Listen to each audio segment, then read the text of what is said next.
My best friend took out a massive loan under our business idea without telling me. I, 26M, still don't know how to process this, and it's been weeks since it happened. I've seen stories like this online before. Someone gets betrayed by a friend, money gets involved, and everything explodes. I just never thought it would happen to me. Here's how it started. The backstory. I've always been that ideas guy. You know, the one who randomly blurts out half-baked business ideas at 2 a.m. in a Discord call. 90% of them are bum or impossible. But every once in a while, I come up with something that might just work. One of those ideas was for a mobile coffee cart. Like a super sleek, solar-powered cart that serves high-quality coffee with customizable options. Kind of like if Apple made Starbucks. I called it SolarBrew. I came up with the name as a joke during a camping trip with my best friend, Kyle, 27M. We were sitting around a fire, talking about how expensive and bad gas station coffee was. I sketched a rough idea in my notebook, talked about branding, pricing, target demo, just nerding out. Kyle was nodding along the whole time, hyping me up. But we moved on. I didn't think twice about it. I was working full-time in IT and had no intention of launching a startup. It was just campfire talk.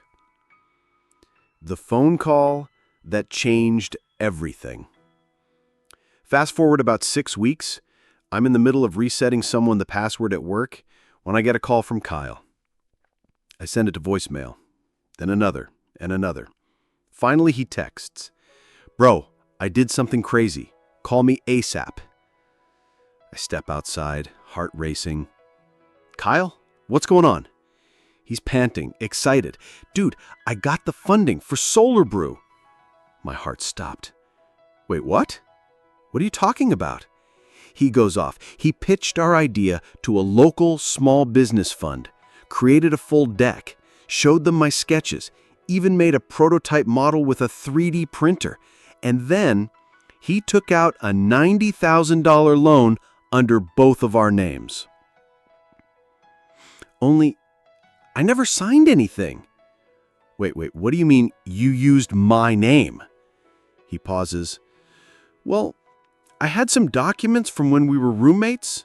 Remember that time you co-signed the lease? I just filled in the rest." I couldn't breathe. I felt like someone sucker punched me. "So you committed identity fraud," I snapped. No, man, it's not like that. It's our idea. I thought if I did all the boring stuff, you'd be cool with it." "Cool with it?" I couldn't even speak. I hung up and just stood there, staring at my phone. I wanted to believe he meant well, but I felt violated, trapped, angry, betrayed. I couldn't tell anyone at work. I was numb. I didn't even go back in. The panic spiral. The next few days were chaos. I called the bank, the loan officer, even a lawyer friend. Apparently, Kyle hadn't used my social security number. He'd only used my name and a fake email with my name on it. Legally messy, but technically I wasn't on the hook. Still, my name was now tied to a business I hadn't agreed to join. He'd already registered an LLC, SolarBrew Collective. He even used a profile pic of me for the About Us page on Instagram. That night, I confronted him. His defense? "I knew you wouldn't say yes unless it was already in motion." I told him I needed space and that I didn't want to be involved. He seemed devastated, but not for me, for himself. So what now? That was 3 weeks ago. The cart is real. He built it. He even hired a barista. But I haven't decided what I'm going to do. Part of me wants to sue him into the dirt. Another part honestly feels guilty. It was my idea. Maybe I owe it something. And yeah, there's a twisted part of me that's curious. What if this actually works? What happened next? After taking a few days to cool off, aka spiraling in anxiety and rage, I told Kyle I wanted no part of this. I made it very clear. Take my name off the LLC, remove my image, and don't involve me in anything financial. His response? Dude, without you, the vision doesn't work. I need you. And to that I said, that's your problem. You made this mess. But he didn't listen. A week later, I'm scrolling Instagram when I see my own face staring back at me in an ad, a sponsored post, SolarBrew's official launch. And in the caption, meet our visionary co-founder, James, the man who dreamed this all up. I felt like I was going to be sick. My phone blew up. Friends, mutuals, even my boss. Dude, you started a business? Why didn't you tell me? This is dope. Can I invest? Wait, is this real? I was stunned. I didn't even know Kyle had been filming me at the campsite, back when I was joking around about the idea. He used clips of me holding the sketchbook, laughing, even tossing around slogans. He Frankensteined my personality into the marketing. I couldn't stop shaking. It felt like watching someone else live a version of my life that I didn't agree to. People were cheering me on for something I didn't even do. At first, I was furious. Then I was confused. Because SolarBrew, it blew up. Kyle set up his cart near a local college. Turns out students loved the aesthetic. Solar panels, eco cups, oat milk, and sustainable bottles. He was getting 200 plus customers a day. TikTok got a hold of it. Suddenly, clips of him serving coffee in slow motion with lo-fi music went viral. And the worst part? He was still using my name. I contacted a lawyer again. The situation was tricky. Kyle never used my SSN or forged my signature. I hadn't signed anything. But he was profiting off my likeness and the IP of my idea. My lawyer said I had two options. Sue, take him to court for intellectual property theft and unauthorized use of image or likeness, or join, formalize a contract and become part of the business. Neither option felt right. I didn't want to work with someone who betrayed me, but I also didn't want to throw away a business that was based on my dream. Worse still, Kyle started texting me again. Please don't do this. Let's meet. I'll give you equity. Don't ruin this for both of us. I finally agreed to meet. Neutral ground, a cafe downtown. I showed up in a hoodie and hat. Kyle rolled in with his new SolarBrew branded windbreaker and this slick, smug energy like he was starring in his own success montage. He offered me 30% equity, backdated.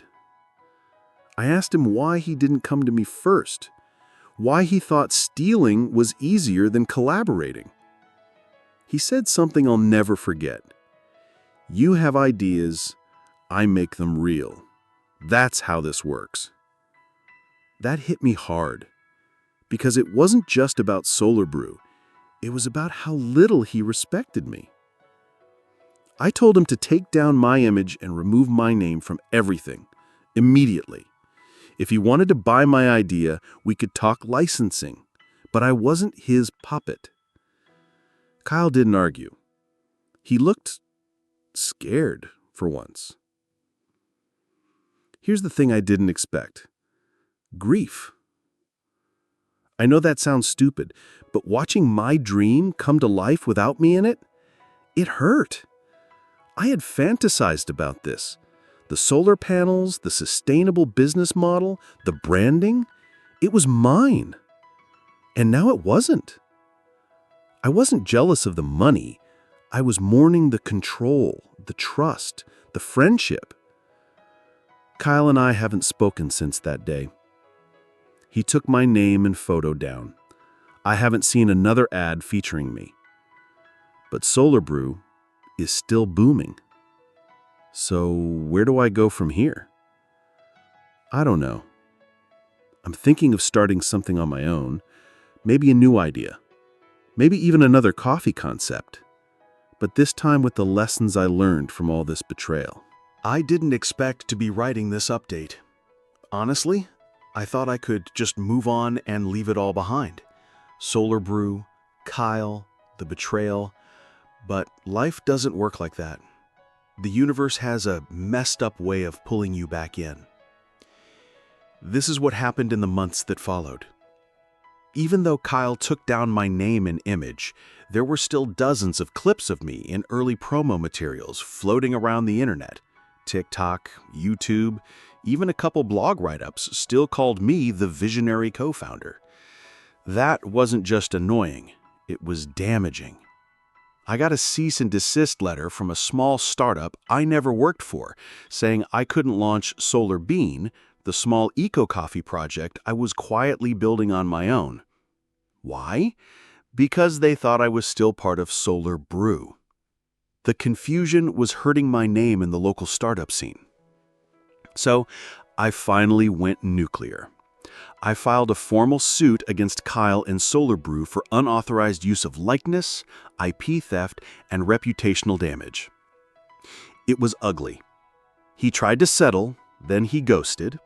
Then his new marketing director, aka his cousin, started posting passive-aggressive videos on TikTok like, "Funny how people only care when the money starts coming in."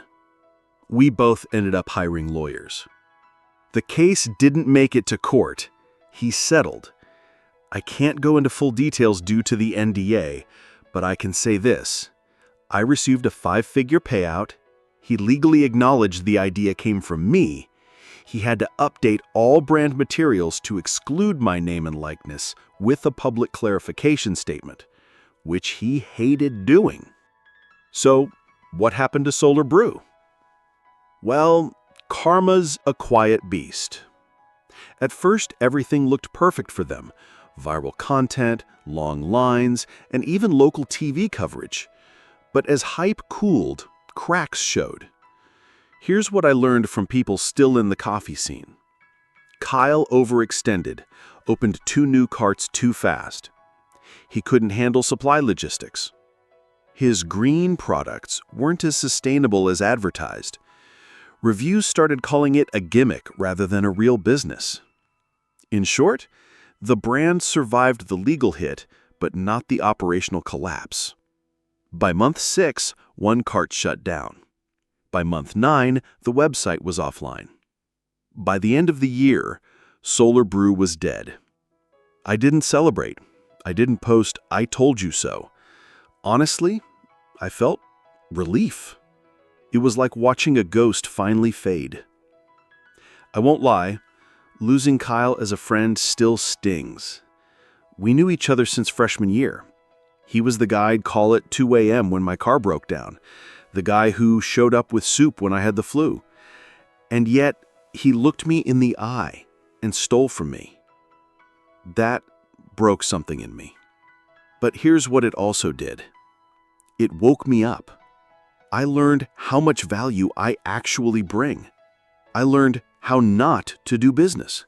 I learned the importance of protecting your ideas legally, not just emotionally. And I learned I never want to work with someone I can't fully trust again. What I'm doing now. I launched SolarBean quietly 3 months after the settlement. It's small, just a cart in the farmer's market every Saturday. I roast my own beans with a solar-powered roaster I built with my cousin. Our cups are 100% biodegradable. My branding is subtle, earthy, and honest. No viral campaigns, no big buzz, just real coffee, real people, real impact. And you know what? It's working. We're not blowing up on TikTok, and I don't care. I make enough to reinvest, pay myself modestly, and keep growing at a sustainable pace. Best part? It's mine. Every decision, every bean, every smile. Mine. Final thoughts. If you're still reading, thank you. I never thought venting on Reddit would turn into this trilogy of chaos and closure. But I've gotten DMs from people who were in similar situations, and if I can say one thing to anyone out there with a dream, protect it. Doesn't matter if it's just an idea. Copyright it, trademark it, own it, because someone will try to steal it if it's good enough. And as for Kyle, last I heard, he's working for a marketing firm, still trying to go viral, still chasing hype. Me? I'm just chasing better coffee and sleeping well at night. Stay grounded, folks.